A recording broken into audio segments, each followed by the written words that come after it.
So I just got a text message from a prospect saying, I'm very disappointed that you didn't show up when you said you would. You hear that? I'm very disappointed that you didn't show up when you said you would. I had a flashback when I even read that message, because it's like, dang, Rob, you back to that point of volume, you missing people? But then I looked a little bit farther within that text message, and I sent her a name and a phone number. Usually when I do that, that means that person was inquiring about something that I didn't provide, and I suggested someone who can better service her. Sure enough, so I call. As soon as I see the text, I'm like, what?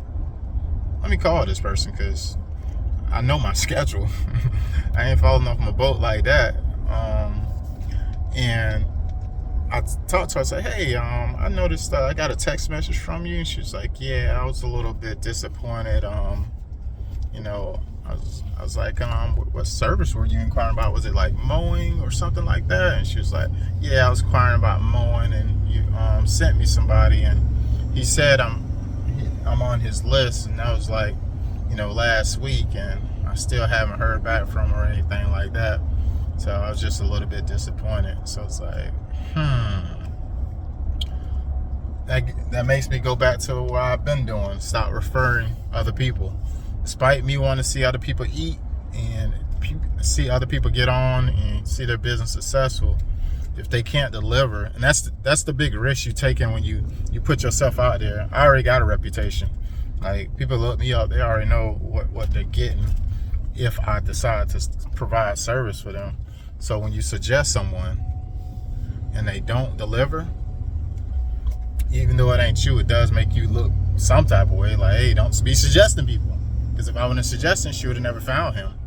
So I got to do a better job at, unfortunately, not referring business to people who I don't know, and that's unreliable far as communicating, etc. And I ain't gonna just take a word for it, but the thing is, I called this person as well multiple times and I can't reach him. So it's a very common thing to not be able to reach this contractor. So I'm gonna just start referring people to him. I get so many leads in that I'll always have people inquiring about mowing services, just because that's something I provided in the past, and people can find information, they can reach out, period. But I'm gonna stop referring people to people who are unreliable. Like, I probably just start referring people. Unfortunately, I don't know anyone can help you. That'll probably be my best response, because when you put yourself out there and people send you text messages, I don't like to get messages like that. It's almost like getting a text message saying, hey, we need to talk. Like, I don't want to anticipate what has happened or what needs to be said, and I gotta wait. So as soon as I got that message, I was like, let me address the giant right now, because I ain't finna beat around the bush. Excuse me, what happened, man? I was like, yeah, well, I talked to him, everything was good, and boom, boom, boom. I was like, all right, cool. But don't set yourselves up. That's more of the story. If you don't know the person and they can't deliver, if they too busy, got too many things going on, don't put your reputation on the line by suggesting them. Because you put your word on something. You tell people, hey, this person, I'm pretty sure he'll be able to service it. He does some amazing work. Like, I'm gassing them up to the customer to make sure, because they already believe in me, because they wouldn't have called. So if I'm pointing them in the right direction, they're probably going to trust my judgment.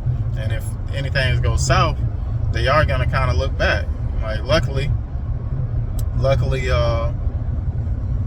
ain't them boys putting in some big arborvitaes. Jeez. I'm looking at this construction job. They put in like some 20 feet of arborvitaes along the highway. Those are some big boys. I've never seen them install no big arborvitaes like that. I see like maybe a 10 foot. Those things like 20 feet high.